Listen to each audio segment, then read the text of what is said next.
நம்ம எண்ணெய் கத்திரிக்காய் குழம்பு வைக்க போகிறோம். அதுக்கு முதல்ல ஒரு பேன் எடுத்துக்கலாம். கொஞ்சமாக எண்ணெய் ஊற்றிக்கலாம். எண்ணெய் காஞ்சிடுச்சு. இப்போ மீடியம் சைஸில் ஒரு 2 வெங்காயம் 2 தக்காளி போட்டுக்கலாம்.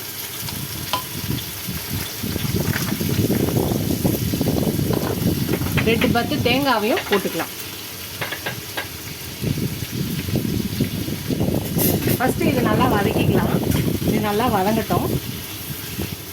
வெங்காயம் தக்காளி நல்லா வதங்கிடுச்சு. இப்போ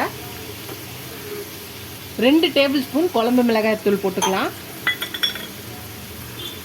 ஒரு 1/2 ஸ்பூன் மஞ்சள் தூள் போட்டுக்கலாம். இதையும் சேர்த்து நல்லா வதக்கிக்கலாம். எண்ணெய் கத்திரிக்காய் குழம்ப ஒவ்வொருத்தரும் ஒவ்வொரு டைப்பில் செய்வாங்க. அதில் இதுவும் ஒரு டைப்பு. நல்லா திக்காக நம்ம எண்ணெய் கத்திரிக்காய் குழம்பு வரும். கத்திரிக்காய் இந்த வெயில் சீசனில் வெயில் அதிகமாக இருந்தாலும் ஆனால் காய்கறிகள்லாம் ரொம்ப ஃப்ரெஷ்ஷாக இருக்கும். அந்த நேரத்தில் நீங்கள் இதெல்லாம் செஞ்சிங்கன்னா ரொம்ப சூப்பராகவும் டேஸ்ட்டாகவும் இருக்கும்.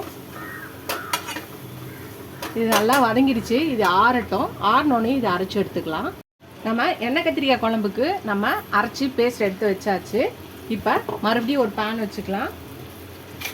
உங்களுக்கு நல்லெண்ணெய் வேணும்னா நல்லெண்ணெய் ஊற்றிக்கலாம். இல்லை குக்கிங் ஆயில் வேணால் குக்கிங் ஆயில் ஊற்றிக்கலாம். நல்லெண்ணெய் ஊற்றினா இன்னும் ரொம்ப டேஸ்ட்டாகவும் ஹெல்த்துக்கும் ரொம்ப நல்லது. எண்ணெய் ஊற்றியாச்சு. இப்போ நான் கத்திரிக்காவை அரிஞ்சு வச்சுருக்கேன். 4 இதாக கட் பண்ணி வச்சுருக்கேன். ஆனால் முழுசாக தான் இருக்குது. இப்போ இந்த கத்திரிக்காவை இதில் போட்டுடலாம்.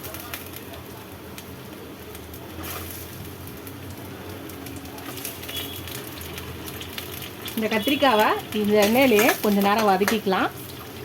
நல்லா வதங்கட்டும்.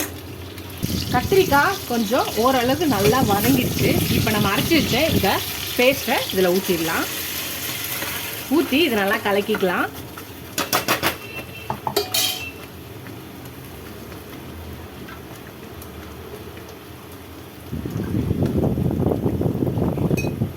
இப்போ கொஞ்சம் தண்ணி ஊற்றி இதை கலக்கி ஊற்றிக்கலாம். இது கொஞ்சம் கலக்கிட்டு கொஞ்சம் இதை கொதிக்க விடலாம். இந்த மசாலாவோட பச்சை வாசனைலாம் கொஞ்சம் போகட்டும். ஒரு 5 நிமிஷம் கொதிக்கட்டும். கொதிக்க ஆரம்பிச்சிச்சு. இப்போ நான் ஒரு லெமன் சைஸ் புளியை கரைச்சி வச்சுருக்கேன். இதில் ஊற்றிடலாம். இப்போ இதை கலக்கிக்கலாம்.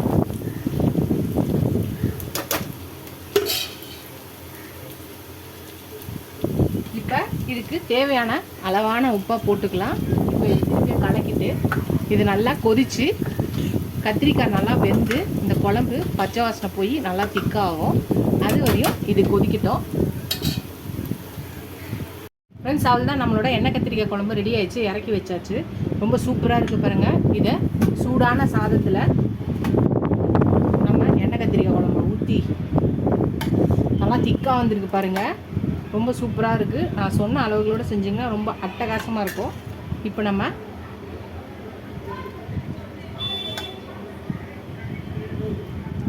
இப்போ பிசைஞ்சு சாப்பிடலாம்.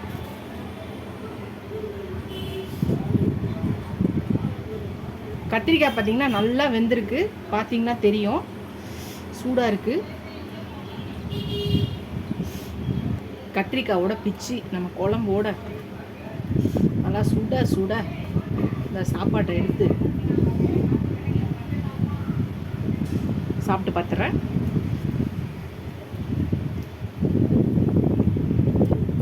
அற்புதம், அட்டகாசம், சொல்ல வார்த்தையே இல்லை. அவ்வளோ அருமையாக இருக்குது. கண்டிப்பாக ட்ரை பண்ணுங்கள். ட்ரை பண்ணி பார்த்துட்டு எப்படி இருக்குன்னு சொல்லுங்கள்.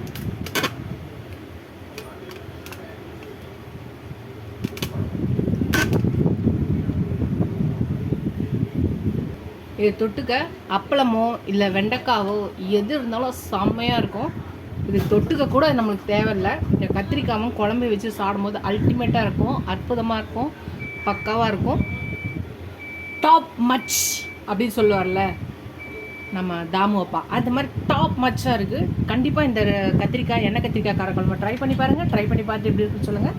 ஃபஸ்ட் டைம் சேனலுக்கு சப்ஸ்கிரைப் பண்ணிட்டு பாருங்கள்.